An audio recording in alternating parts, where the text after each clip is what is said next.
could not find my state of Alabama. However, I did find the Tennessee state. They didn't have it in statistics, but they had all of the complaints for the past 2023. Unfortunately, they mix all of their professional licensures together, so I went through them all. The top three that I noticed the most were misconduct. This includes the counselor acting in fraud, negligence, or beyond their scope of practice.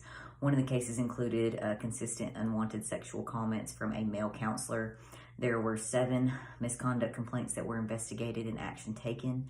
The action taken was their licenses were reprimanded and no further context given as to how they were reprimanded. They all had to pay a fine of $1,500 to $2,000 within 12 months. As this violated the Tennessee Code of 6322-110, which counselors must operate within their professional scope of practice and without committing any acts of misconduct. The next violation, which falls under the same code, was sexual relationships with a client.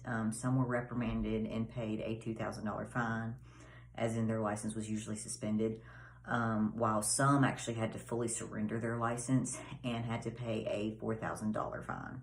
So the 5 cases were reported of sexual relationships with clients. The third that appeared the most was a lapsed license. So this is failing to renew your license on time or failing to obtain continuing education. So the code violated here was 04500108, where the counselors can practice with a current unsuspended unrevoked license.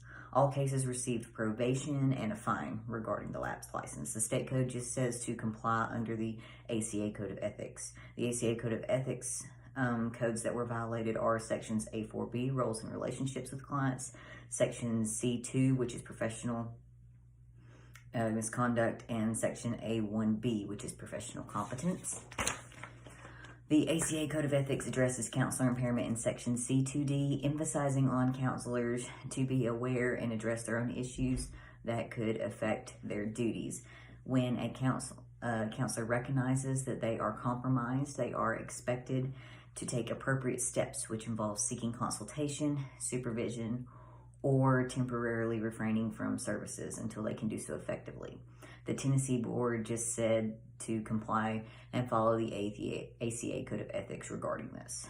So my question would be why people would work so hard to obtain a licensure just to do something that is completely preventable, to put it in jeopardy. In an article issued from the Journal of the American Academy of Psychiatric Law, 7.1% of males and 3.1% of females providers actually acknowledge sexual contact with at least one of their patients during their career. In another study done, written by the same article, it says 95% of the victims were harmed mentally due to psychotherapist sexual exploitation. So, and 11% of these people were actually had to be hospitalized. So it obviously is clearly a problem that needs to be addressed in a more efficient way.